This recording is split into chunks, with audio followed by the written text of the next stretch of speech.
구속예수 중심으로라는 제목으로 말씀을 증거하겠습니다. 여러분, 우리 눈에 보이지 않지만 하나님이 창조하신 이 피조 세계에는 긴장감이 있는 영적 전쟁이 있습니다. 아멘이십니까? 눈에 보이지는 않지만 우리가 하나님께서 창조하신 이 피조 세계에는 영적 전쟁이 있어요. 그 영적 전쟁을 다른 식으로 표현하면 주도권 전쟁이 있습니다. 주도권 전쟁. 누가 주인인가? 어떤 부류의 주도권 전쟁이 있는가? 한쪽 부류는 주인공 의식을 가진 부류입니다. 내가 이 세상의 중심이야 라고 생각하는 주인공 의식을 가지고 살아가는 하나님 없는 백성들. 내가 이 세상의 중심, 내 마음대로 할 거야. 주인공 의식을 가진 그런 영적 세력들과 한쪽 부류는 주인 의식을 가진 그 주인의 마음을 가지고 책임감을 가지고 이 땅을 살아가는 그 영적 세력, 두 진영 사이에 주도권 전쟁이 있습니다. 여러분, 그런 의미에서 우리의 기도와 전도를 쉴 수가 없어요. 아멘이십니까? 대선이 끝났다고 해서 우리 기도를 멈출 수 있는 건 아니잖아요.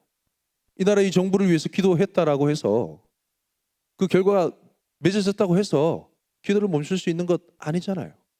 열심히 기도했습니다. 자녀가 원하는 대학에 들어갔어요. 그래도 우리 기도는 쉴 수 있다 없다? 쉴 수 없습니다. 우리가 원하는 직장에 취업했습니다. 기도가 쫑이 나나요? 그렇지 않잖아요. 열심히 기도해서 결혼을 했어요. 목표를 달성했어요. 꿈을 이루었어요.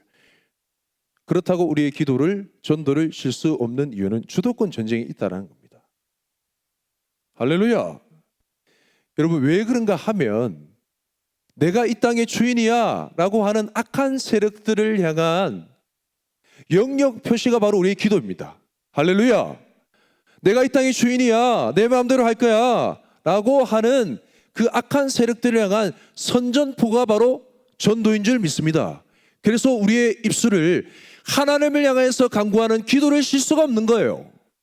이 세상을 향해서 하나님이 주신 음성과 진리를 담대하게 외치는 전도를 쉴 수가 없는 겁니다. 왜냐하면 이 땅의 주인은 하나님이시기 때문에 그렇습니다. 아멘. 그건 변하지 않는 사실이지만 믿는 자들을 통해서 증거가 돼야 하기에 기도와 전도는 쉴 수가 없습니다. 여러분, 오늘 제가 나누는 말씀 사이에는 이런 긴장감이 있어요. 이 땅을 향한 주도권 전쟁에 대한 긴장감이 있습니다. 그 가운데 하나님께서 이 땅을 어떻게 경영해 가시는가, 어떻게 주도해 가시는가, 그 비밀을 같이 나누고 싶습니다. 오늘 본 말씀에 보면 시작이 그 땅의 기근이 심하고, 창세기 43장 1절 말씀에 보면 그 배경이 그 땅의 기근이 심하고 이랬습니다. 기근이 더욱 심해졌습니다. 오늘 본 말씀에 보면 그 땅의 기근이 더욱 심해졌어요. 이 말은 이전에는 팔레스타인 지역에 있는 사람들, 외지에 있는 사람들이 식량을 구하러 애굽 땅에 왔는데 애굽 땅에 살고 있는 그 백성들조차도 감당할 수 없는 기근이 계속됐다는 겁니다. 이게 어떻게 이 일이 이루어졌는가? 여러분 잘 아시죠? 하나님께서 바로에게 주신 꿈대로 하나님 말씀대로 그 일이 이루어지고 있는 거예요. 7년 동안 풍년이 있고 7년 동안 흉년이 있겠다. 하나님 말씀하신 대로 기근이 임하고 있습니다. 7년 동안의 흉년, 사람이 기다릴 대로 기다려도 질릴 대로 질려가지고 더 이상 어찌할 수 없을 정도로, 이 기근이 언제 끝나나, 그 인내심의 바닥이 이를 정도로 기근이 계속되고 있다는 거예요. 그 심한 정도가 말씀에 표현이 되어 있는데 뭐라고 얘기하냐면 사방에 먹을 것이 없고 이랬습니다. 이 사방에 먹을 것이 없다라는 것을 영어 성경에 표현해 보면 all the land 이랬어요. 모든 장소에 먹을 것이 씨가 말랐어요. 그만큼 이 기근이 심했다는 겁니다. 온 세상에 양식이 없는 총체적인 난국입니다. 답이 없어요. 먹고 살아야 되는데 양식이 없다라는 거예요. 그럴 때 어떻게 해야 돼요? 답을 찾아가지고 가야잖아요. 그래서 사람들이 그 답을 찾은 그 솔루션이 뭐냐면 창세기 47장 15절 말씀에 애굽 백성이 다 누구에게로 왔다고요? 누구에게로 왔다고요? 요셉에게로 왔습니다. 여러분, 이 일을 통해 알 수 있는 것이 뭐냐면 이 세상을 향한 총체적인 난국, 이 세상을 향한 정말 감당할 수 없는 그 문제 앞에서 유일한 그 문제의 답이 누구십니까? 하나님이신 줄 믿습니다. 할렐루야. 아멘 소리 왜 적죠? 하나님이신 줄 믿습니다. 아멘. 여러분, 이 모든 문제의 답이 어디 있냐면 하나님께서 감화감동해서 하나님께서 구별해서 세워주신 하나님의 백성의 그 입술 가운데 있는 줄 믿습니다. 아멘. 그 입술 가운데 진리의 말씀이 있기 때문에요. 여러분, 그런 의미에서 조금 더 나아가서 생각해 보면 이 땅의 유일한 소망과 답이란 것은, 이 땅의 유일한 소망과 빛이란 것은 우리 온천교회가 이 땅의 소망인 줄 믿습니다. 할렐루야. 여러분, 이것은 주인공 의식이 아닙니다. 주인 의식이에요. 이 땅의 유일한 소망이 교회인 것, 온천교회가 이 지역 가운데 소망인 것은 주인 의식. 단순히 나 아니면 안 돼라는 주인공 의식이 아니라는 거죠. 이 땅을 향한 하나님의 일에 대해서 나에게 책임이 있다라고 생각하며 반응하는 주인 의식이라는 것입니다. 왜냐? 우리의 아버지 되신 하나님이 지금도 이 땅을 다스리시기 때문에 그렇습니다. 아멘. 우리의 아버지, 날마다 아버지라고 부르는 그 하나님이 이 백성, 이 땅에 있는 백성, 무백성을 살리기 원하시기 때문에 그렇습니다. 디모데전서 2장 4절 말씀해 보면 하나님은 모든 사람이 구원을 받으며 진리를 아는 데에 이르기를 원하시느니라. 아멘이십니까? 베드로후서 3장 9절 말씀해 보면 주의 약속은 어떤 이들이 더디다고 생각하는 것 같이 더딘 것이 아니라 오직 주께서는 너희를 다하여 오래 참으사 아무도 멸망하지 않고 다 회개하게 이르기를 원하시느니라. 이 땅의 무백성이 문 영혼이 구원받기를 원하시는 하나님, 그걸 위해서 쉬지 않으시는 하나님, 지금도 하나님의 구속 역사를 이루어 가시는 그 하나님 때문에 반응하고 기도하고 전도하기를 쉬지 아니하는 그 온천교회, 주인의식을 가진 그 온천교회가 이 땅의 소망이라는 겁니다. 할렐루야. 여러분, 애국 백성이 다 요셉에게로 왔어요. 답이 있는 요셉에게 뭐라고 얘기합니까? 창세기 47장 15절 말씀, 우리에게 먹을 거리를 주소서, 어찌 주 앞에서 죽으리이까. 창세기 47장 19절 말씀에 또 얘기합니다.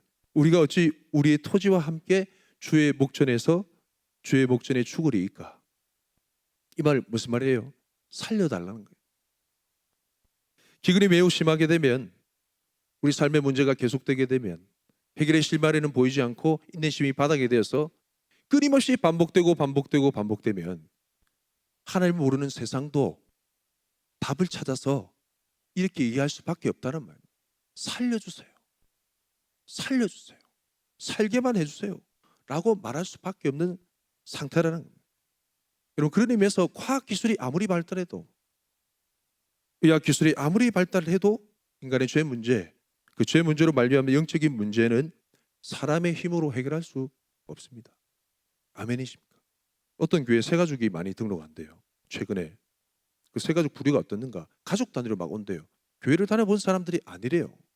근데 가족 단위로 오는 새 가족들 가운데 문제점의 공통점이 무엇인지 살펴보니까 말로 다 할 수 없는 정신적인 질병들이 있는 거예요. 우울증, 공황장애, 코로나로 말미암아서 폐쇄된 그런 사회 현상 속에서 감당할 수 없는, 그들이 발버둥 칠 대로 발버둥 치다가 교회라도 가보자 해서 온 거예요. 이처럼 세상 사람들조차도 자기들의 한계에 부딪히게 되면 살려주세요라고 찾아온다는 겁니다. 요셉에게 와서 애굽 사람들이 살려주세요 했습니다. 요셉이 이 문제를 어떻게 해결하는가? 하나님의 주신 지혜로 한 세 가지 방법으로 해결합니다. 저는 이 토지법을 제정한 이 내용에 대해서 오늘 얘기하고자 하는 것이 아니고 간략하게 이 내용을 나누겠습니다. 처음에는 그들을 향해서 돈을 받고 곡식을 팝니다. 14절 말씀에 나와 있고요. 14절 말씀에 보시면 돈을 받고 그들에게 곡식을 팔아요. 그리고 애국과 가나안의 모든 돈을 끌어들여 가지고 바로의 궁에 넣습니다. 바로의 소유가 되는 거죠. 두 번째로 돈이 다 떨어졌잖아요. 그럼 그들에게 곡식을 가축과 바꾸어 줍니다. 16절에 그 내용이 나와 있어요. 근데 참 놀라운 게 그들의 가축을 다 받고 곡식을 얼마만큼 주냐면 한 해 동안의 양식을 공급하는 거예요. 여러분, 이게 어떤 의미입니까? 어떤 경영, 수익을 남기기 위한 그런 그 계책이 아니고 한 해 동안에 그들에게 양식을 공급한다는 것은 그들의 생명을 구원하는 그런 하나님의 지혜인 겁니다. 할렐루야. 요셉을 통해서 하나님께서 그들 애굽 백성들 가운데 행하시는 것은 단순한 경영이 아니라 그들의 생명을 보존하게 하는 하나님의 구원 역사입니다. 아멘. 한 해 동안의 양식을 보장해 준다는 거예요. 자, 세 번째, 애굽 사람과 토지를 왜냐하면 이 가축까지 다 없잖아요. 그들에게 있는 것은 몸뚱아리하고 토지밖에 없어요. 밥밖에 없는 거예요. 그래서 애굽 사람과 토지를 다 사들여서 그들에게 양식을 주는데 어떤 방식으로 주느냐? 그들의 몸까지 팔았으니까 노예가 되잖아요. 소장농을 시키는 거예요. 그 한 해 농사를 지어가지고 그 소산의 5분의 1을 바로의 궁에 거두어드리고 5분의 4를 자기 거 가져가는 겁니다. 여러분, 이거는 아무리 소장농이라 할지라도 노예잖아요. 5분의 4를 자기의 소유로 삼는, 그걸 시종자로 삼고 자기의 양식으로 삼으래요. 너무 파격적인 제안 아닙니까?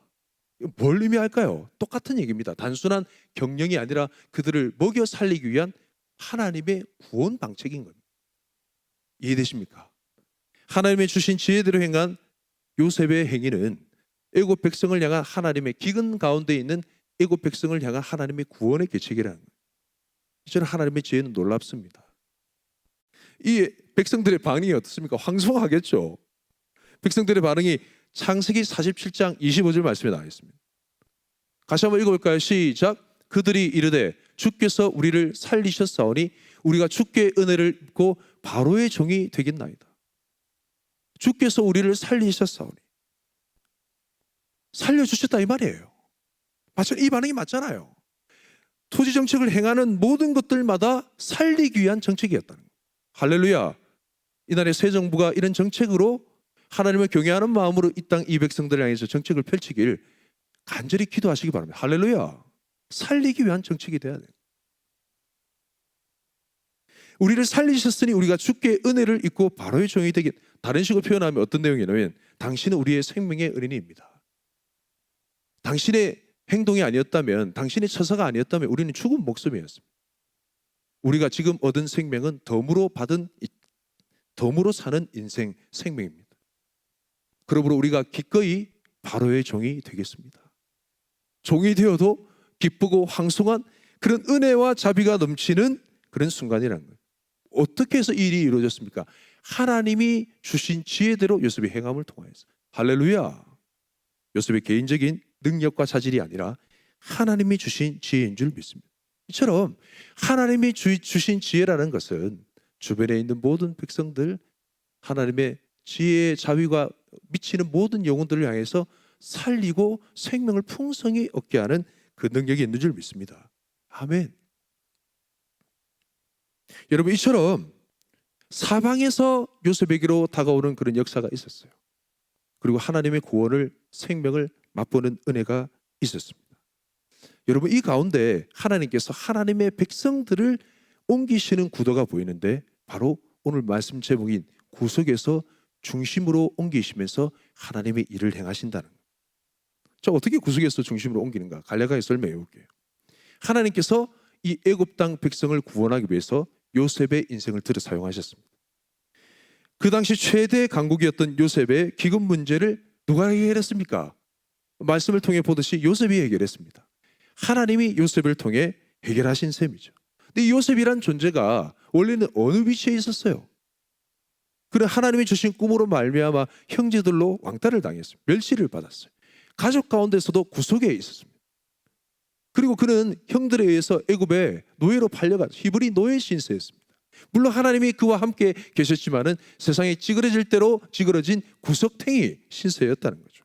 그런데 하나님이 그를 때가 되자 바로의 꿈을 해석하는 자리에 이르게 하셨어요. 그리고 난 다음에 애굽의 2인자, 애굽의 총리가 되게 하셨습니다. 구속에서 그를 중심으로, 세상의 역사의 중심으로 옮기셨다는 거죠.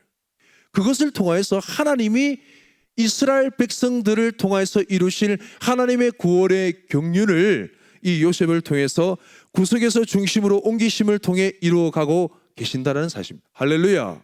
물론 이 기근 가운데 애굽 땅 백성을 구원하신 하나님의 역사하심은 아브라함을 통해서 너희가 그 땅 가운데 400년 동안 너희가 그 땅 가운데 종살이 할 것이다 라고 하는 하나님의 예언의 말씀을 이루시는 그 큰 그림 속에 하나의 그런 퍼즐 하나 정도 될지 모르겠지만은 그럼에도 불구하고 이 요셉을 통해서 하나님은 하나님의 구원의 경륜을 이루어가고 계신다는 겁니다. 어떻게 해요? 역사의 구속에서 중심으로 옮기심을 통하여서. 할렐루야. 이뿐만이 아닙니다. 하나님은 이 요셉의 가정 또한 구석에서 중심으로 옮기시면서 하나님의 구속 역사를 이루십니다. 요셉의 가정, 야곱의 가정을 쓰신다는 거죠. 돈이 떨어진 사람들에게 일전에 이런 일이 있습니다. 토지법 할 때 그 전에 돈이 떨어진 사람들에게 곡식을 가축과 바꾸어 줬습니다. 그렇죠? 기억나시죠? 사람들이 말과 양떼, 소떼, 나귀를 몰고 왔어요. 근데 여러분 궁금한 게 있습니다. 그때 이 몰고 온 가축들을 요셉은 어디로 옮겼을까요? 어디로 옮겼을까요? 예? 예, 추측하기로는 고센 땅에 옮겼을 것이다 라고 충분히 추측이 됩니다. 왜냐하면 창세기 46장 34절 말씀해 보면 이 요셉이 형들에게 바로 앞에 임했을 때 어떻게 얘기하라고 그 입에 말을 심어줬어요. 뭐라고 얘기하냐면 당신들이 이르기를 주의 종들은 어렸을 때부터 지금까지 목축하는 자들이온데 우리와 우리 손조가 다 그러하니이다 하소서. 애굽 사람은 다 목축을 뭐라고요? 가증히 여기나니. 뭐라고? 이 목축을 어떻게 여긴다고요? 가증히 여기나니. 그러니까 요셉이 가져온 그 목축을 애굽 사람들한테 맡길 수 있어요, 없어요? 없다라는 겁니다. 근데 이 목축을 잘하는 민족이 있었으니 어디에 거하는 고센 땅에 거하는 누구? 야곱의 가족들이 너무 잘한다는 거예요. 당신들이 고센 땅에 살게 되리이다. 고센 땅에 70명의 가족들이 기거하고 있었습니다. 그 땅에 있는 백성이 아마 이 목축을 받았지 않았을까? 충분히 예상할 수 있는 내용이에요. 여러분 이 고센 땅이 이스라엘 그때 당시 이제 내려왔던 야곱의 가족들을 머물게 했다고 해서 애굽의 변방에 아주 안 좋은 땅에 머물게 했다 이렇게 생각할 수 있는데 여러분 한번 지도를 검색해 보세요. 고센 땅이라서 뭐 구글이나 이런 데 지도를 검색해 보시면 놀라운 사실을 알게 됩니다. 이 고센 땅이 어디 있냐면 그때 당시 애굽의 젖줄이 나일강 하류에 있어요. 지중해 연안에 위치한 땅이 바로 이제 고센 땅인데 나일강 하류에 있어요. 막 물줄기가 갈라지니까 갈라진 곳들마다 뭐가 형성돼요? 목초지가 형성돼요. 항공사진을 통해 보면 그 땅만 푸르요. 삼각주처럼 이렇게 형성돼요. 그 땅만 푸릇푸릇하다는 거예요. 뭐 하기에 안성맞춤인 땅입니까? 목축하기에 너무 좋은 땅이라는 거예요. 양떼들 풀어놓고 나귀떼들 풀어놓고 말들도 풀어놓고 네 마음껏 먹어라. 먹어라 이 말입니다. 너무 목축하기 좋은 땅에 거하게 만들었어요. 거기다가 곡식을 이제 가축과 바꿔서 끌어들이는 대로 이제 그 고센 땅에 이제 밀어 넣는 거예요. 그러니 이 야곱의 가족들이 너무 신나서 그 하인들과 함께 목축을 이제 감당했겠죠. 그 증거가 되는 말씀이 나와 있습니다. 창세기 47장 27절 말씀. 오늘 본문 한 절 뒤에 보면 이런 내용이 있는데 이스라엘 족속이 애굽 고센 땅에 거주하며 거기서 뭐라고요? 생업을 얻어 생육하고 더 번성하였더라. 번성하였더라. 할렐루야. 이 말씀에 이런 내용이 있는 이유가 뭘까요? 앞부분에 이 가축대들이 그들에게 감을 통해서 그들이 생업을 얻게 되고 생육하고 더 번성할 수 있었다라고 충분히 예상할 수 있는 것이. 여러분 더 이상 이 고센 땅이라는 곳은 역사의 변두리 땅이 아닙니다. 믿습니까? 하나님께서 이 고센 땅을 지정하셨어요. 뭐라고요? 이 야곱의 가족을 통해서 이 애굽 백성을 구원하기로 원하는 구속 경륜을 요셉을 통해서 이루시는 그 구속 경륜을 이 야곱의 가족을 통해서라도 또 이 땅 가운데 이루게 하시는 하나님의 역사요 하나님의 일이신 줄 믿습니다. 할렐루야. 하나님의 구원 사역을 역사의 구속이 아닌 그 중심에서 감당하게 된 야곱의 가정의 모습을 보게 된다는 거예요. 여러분 이렇게 하나님의 백성을 역사의 중심에 세워가지고 하나님의 구원을 값없이 그들 가운데 베풀어지는 이런 역사하심을 애굽이 맛보고도 계속 이것이 오래 갈까요? 안 그렇다는 겁니다. 세상은 끊임없이 자기가 주인공 의식을 가지기 마련인 세상입니다. 정말 그래요. 그 말씀의 이후에 살펴보면 출애굽기 1장 말씀에 보면 애굽에 요셉을 알지 못하는 세 왕이 일어났습니다. 그때 요셉이 알지 못하는 세 왕이 일어났을 때 그들의 형편이 달라집니다. 화장실 들어갔을 때와 나올 때 형편이 달라지는 거죠. 요셉을 알지 못하는 세 왕이 일어나자 이스라엘 백성도 보니까 온 땅이 막 번성했거든요. 위기 의식을 느끼는 거예요. 야, 이 사람들하고 전쟁하면 난리 나겠다. 우리 쫓겨나겠다. 구태타 당하겠다 하면서 그 이스라엘 백성들 위해 감독관을 세우고 노역의 짐을 무겁게 하면서 그 고센 땅 변두리의 외곽 지역에 국고성 비동과 라암셋을 건축하게끔 합니다. 그러면서 이스라엘 백성들이 들을 통하여서 그들에게 임한 은혜를 잊어버린, 그 구원의 은혜를 잊어버린, 이처럼 이 세상에는 끊임없이 주도권 싸움이 일어난다는 겁니다. 하나님의 백성, 하나님의 교회를 통한 하나님의 구원 계획, 하나님의 말씀은 세상을 듣기를 좋아할까요? 싫어할까요? 거부합니다. 무시합니다. 멸시합니다. 처음에는 좋아하는 것 같아서 금방 해결책을 위해서 다가오지만은 교회가 전하는 오직 예수, 오직 복음, 이것에 대한 내용을 거부한다는 거예요. 그 내용이 어디 나와 있느냐? 신약 성경에 보면 잘 나와 있어요. 사도행전 27장 말씀에 보면 이 사도 바울의 스토리에 대해서 그 내용은 증거를 하고 있습니다. 로마도 보아야 하리라 라고 고백했던 것처럼 로마로 향해 가는 알렉산드리아 호에 탄 사도 바울은 같이 배에 승선한 276명의 생명을 생각하며 한마디 합니다. 일어서 가지고 얘기하는 거예요. 사도행전 27장 10절 말씀에 보면 말하되 여러분이여 내가 보니 이번 항해가 화물과 배만 아니라 우리 생명에도 타격과 많은 손해를 끼치리라 하되, 얘기했어요. 이번 항해가 이 항해하면 안 됩니다. 이 항해하게 되면 화물과 배뿐 아니라 우리 생명에도 타격과 많은 손해가 있을 겁니다 라고 예언적으로 선포하는 거예요. 그때 사람들의 반응이 어떻는가? 27장 11절 말씀에 보면 백부장이 선장과 선주의 말을 바울의 말보다 더 믿더라 라는 겁니다. 세상은 믿음의 사람의 말을 잘 안 듣습니다. 도리어 비난, 정죄, 멸시, 조롱, 무시, 핍박합니다. 니나 잘하세요 이런 거. 그러면서 전문가의 의견을 더 듣는 거예요. 불신 가정의 그런 얘기를 들어보면 참 안타까울 때가 많아요. 남편과 아내, 아내와 남편 얼마나 무시를 당하고 핍박을 당하는, 말이 안 통하는 거예요. 제가 군대에 있을 때 얘기입니다. 보통 군대 얘기. 자매님들은 표정이 달라지시고 군대는 상명하복이잖아요. 주일이 되면 종교 행사가 있거든요. 저는 교회를 가야 돼요, 안 가야 돼요? 가야죠, 당연히. 근데 고참이 가지 말라고 하면 가야 돼요, 안 가야 돼요? 가야죠. 고참한테 갔으면 제가 그때 이제 그 뭐라고 해야 되지? 1호차라고 제가 운전병이었습니다. 1호차. 그 대대장이 타는 이제 1호차 조수였어요. 사수한테 갔습니다. 존경사 보내주십시오. 한마디 대답하다 안 돼. 제가 그 얘기를 들었을까 안 들었을까요? 안 들었습니다. 환복했습니다. 환복하고 이제 옷을 TV를 한참 보고 있더라고요. 환복하고 가까이 갔습니다. 다시 얘기했어요. 존경사 보내주십시오. 아무 말 안 하더니 뭔가 번쩍하더라고요. 군대 가면 그 뭐라고 하지? 플라스틱 알갱이가 들어있는 그 베개가 있습니다. 그걸 가지고 머리를 탁 치는 거예요. 저는 세례를 여러 번 받았어요. 어렸을 때 유아 세례 받고요. 커서도 세례 받으라 해서 세례 받고, 침례교단에 들어갈 때 침례도 받고. 좀 문제가 있다면 얘기해 주세요. 군대 가지고 베개 세례 받았습니다. 탁 치더니 베개가 탁 터지면서 플라스틱 알갱이가 머리에서 흘러내리면서 순간 황홀하더라고요.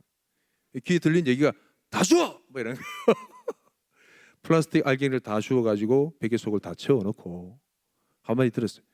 꺼져! 이런 꼴도 보기 싫어. 밖에 나갔습니다. 교회를 가지 못하고 한참 앉아 있었어요.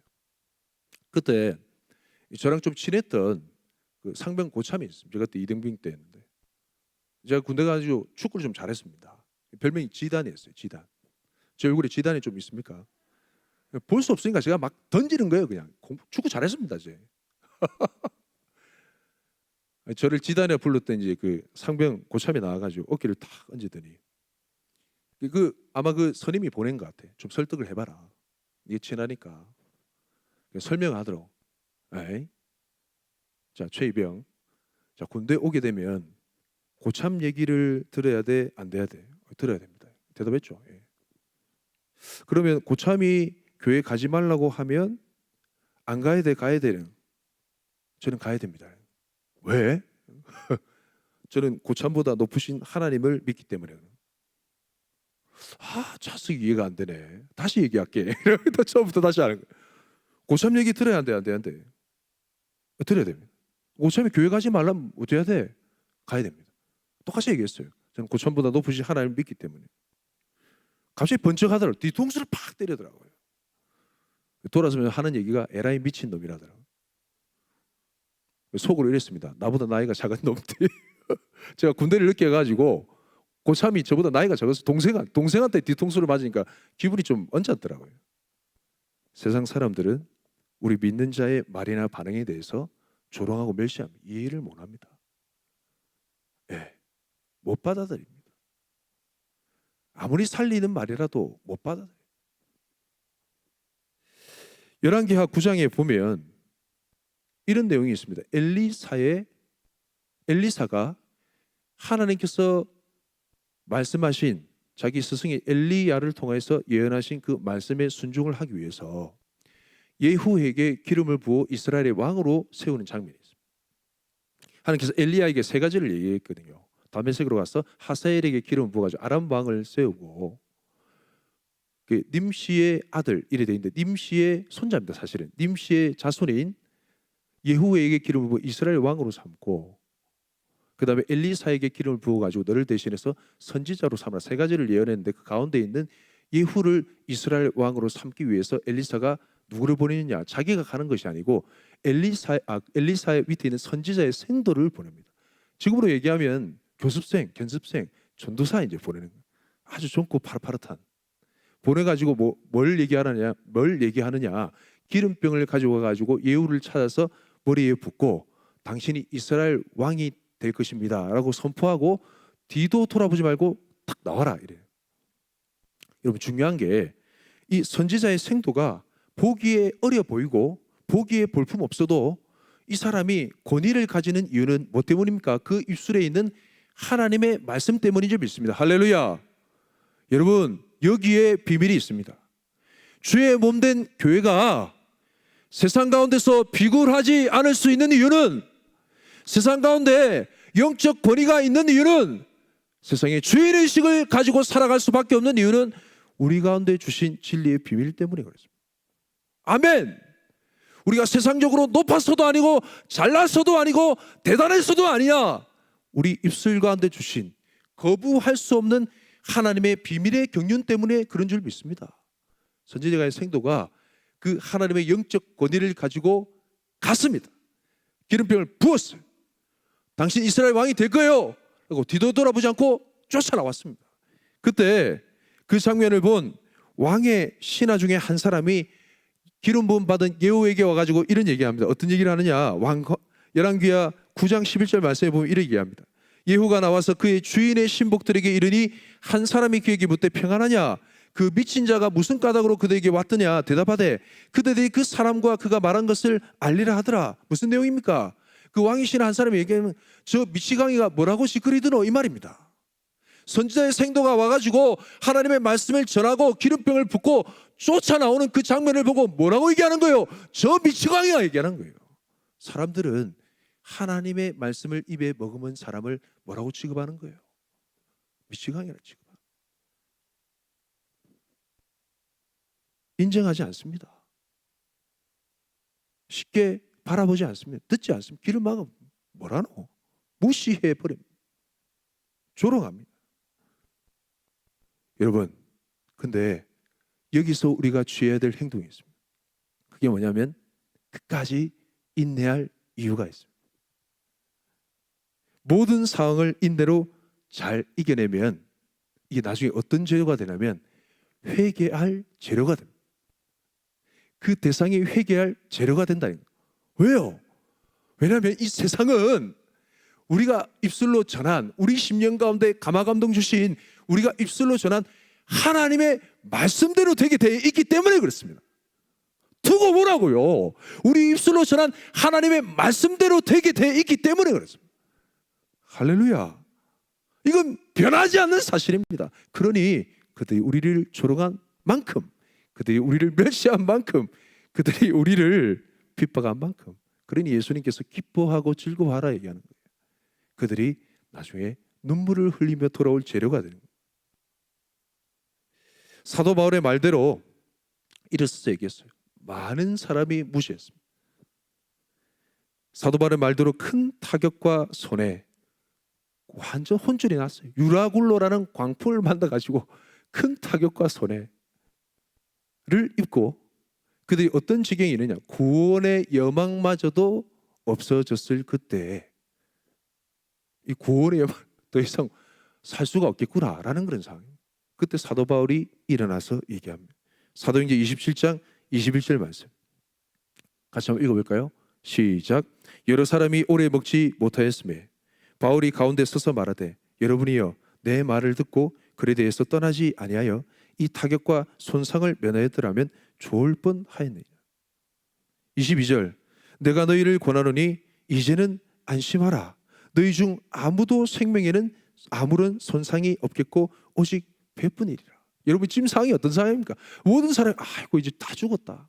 완전한 절망 가운데 있는 그런 상황 속에 배에 탄 사람이 276명이에요. 사도 바울 빼면 275명 대 1명입니다.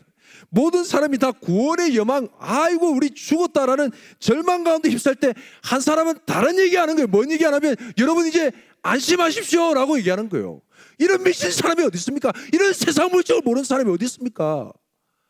근데 사도 바울은 얘기하는 여러분 안심하세요. 왜요?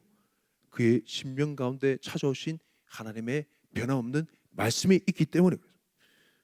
27장 23절 말씀 내가 속한 바 내가 섬기는 하나님의 사자가 어젯밤에 내 곁에 서서 말하되 24절 바울아 두려워하지 말라. 내가 가이사 앞에 서야 하겠고 또 하나님께서 너와 함께 항해하는 자를 다 내게 주셨다 하였으니 할렐루야. 그래서 사도 바울은 담대하게 25절 말씀을 얘기하는 거예요. 같이 한번 읽어볼까요? 시작. 그러므로 여러분이여 안심하라. 나는 내게 말씀하신 그대로 되리라고 하나님을 믿노라. 할렐루야. 온천교여 안심하라. 대한민국이여 안심하라. 그렇게 담대하게 외칠 수 있는 이유가 무엇일까요? 하나님이 나에게 주신 확고부동한 하나님의 말씀이 있기 때문에. 왜요? 하나님의 말씀 죽은 자도 살리시고, 아멘. 하나님의 말씀 없는 것도 있게 하시고, 하나님의 말씀은 풍랑에는 바다를 잔잔케 하시고, 하나님의 말씀 죽은 나사로를 살리시는 능력이 있는 말씀인 줄 믿습니다. 하나님의 사람들이 이런 확실한 대답이 있습니다. 하나님을 만난 자들마다 하나님의 임재 가운데 쌓입니다. 하나님의 임재가 있는 곳에는 하나님의 음성이 들리게 마련입니다. 하나님의 음성을 들은 자들 가운데는 하나님의 음성에 대한 전적인 신뢰가 임합니다. 아멘. 왜냐하면 그게 자기 자신에게 없는 하나님의 것임을 너무나 잘 알기 때문에 그렇습니다. 그렇게 생각할 수 없는 상황 가운데 주시는 하나님의 말씀이기 때문에 이런 담대한 하나님의 말씀이 선포되고 난 이후에 사람들의 반응이 달라집니다. 한낱 죄수에 불과한 이 사도 바울의 말을 듣기 시작합니다. 점차 구석탱이에 있었던 사도 바울이 역사의 중심으로, 그 배의 중심으로 옮겨지는 과정이 있습니다. 사도행전 27장 30절 말씀에 보면 사공들이 도망하고자 하여 이물에서 닷을 내리는 채 하고 거룻배를 바다에 내려놓고를 도망갈라 했습니다. 276명이 다 산다고 했는데 도망갈라 했어요. 이탈하려고. 그때 사도 바울이 뭐라고 얘기하냐면 31절에 바울이 백부장과 군인들에게 이르되 이 사람들이 배에 있지 아니하면 너희가 구원을 얻지 못하리라 얘기했습니다. 그때 군인들이 어떻게 하냐면 32절에 이에 군인들이 거룻줄을 끊어 떼어 버리니라. 누구 말을 듣는 거예요? 사도 바울의 말을 듣는 겁니다. 점차 역사의 중심에 서가는 겁니다. 바울이 먹으라면 먹고 양식을 먹으라면 먹고 이제 유치원생처럼 순종합니다. 먹기 전에 대표기도 한다면 다 듣고 있습니다. 순한 양처럼 그들이 다 안심하며 먹었다. 이 말은 사도 바울의 말 가운데 그들의 심령이 풀어진다라는 겁니다. 사도 바울의 말한 대로 사도 바울의 입술 가운데 주신 하나님의 말씀대로 그들의 형편이 어떻게 되었는가? 44절 말씀해 보시면 그 남은 사람들은 널주가 혹은 배 물건에 의지하여 나가게 하니 마침내 사람들이 다 상륙하여 276명이 다 전부 전원 구조되니라. 할렐루야. 하나님의 말씀대로 된 줄 믿습니다. 하나님의 사람의 입술을 통하여서 증거된 하나님의 말씀대로 된 줄 믿으시길 주님의 축복합니다. 한낱 죄수에 불과한 사도 바울을 세상의 중심에 세우셔서 하나님의 절대적인 구원 사역을 행하시는 하나님의 구원 경륜입니다. 아멘. 이 마지막 결론절입니다. 여러분, 이 세상에는 주인공과 주인의 주도권 다툼이 있습니다. 믿는 자의 사명이 바로 여기에 있습니다. 세상은 끊임없이 자기가 주인공이라고 외칩니다. 반주해 주실래요? 그럴 때마다 우리는 이 땅의 주인은 바로 하나님이심을 고백해야 될 줄 믿습니다. 할렐루야. 그 내용이 시편 2편 말씀에 잘 나와 있습니다. 여러분, 시편 2편 말씀 시작이 어떻는가? 1절부터 4절까지 말씀 좀 띄워주실래요? 어찌하여 이방 나라들이 분노하며 민족들이 헛된 일을 꾸미는가? 이 헛된 일이 무엇일까요? 2절 말씀에 세상의 고난들이 나서며 관원들이 서로 꾀하여 연합한다는 겁니다. 서로 군왕들과 관원들이 서로 연합하여서 여호와와 그의 기름 부음 받은 자를 대적하며 대적합니다. 마치 자기들이 주인공 의식을 가지며 이 땅의 주인 의식을 가지고 하나님의 통치를 선언하는 자들을 대적합니다.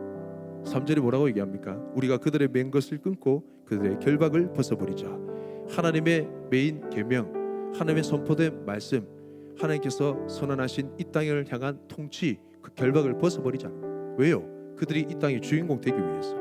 여러분, 그때 하나님의 반응을 보십시오.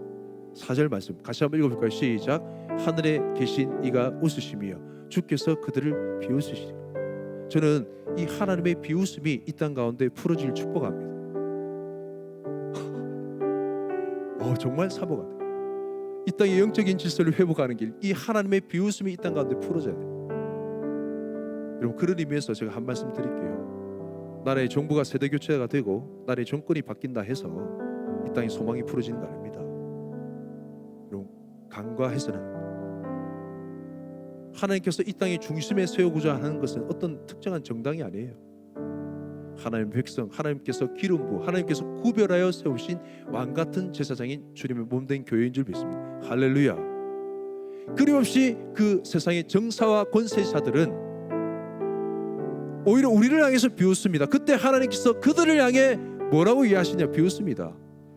가소로운 자식들 비웃는다는 거예요. 이 비웃음이 이 땅에 풀어져야 될 줄 믿습니다.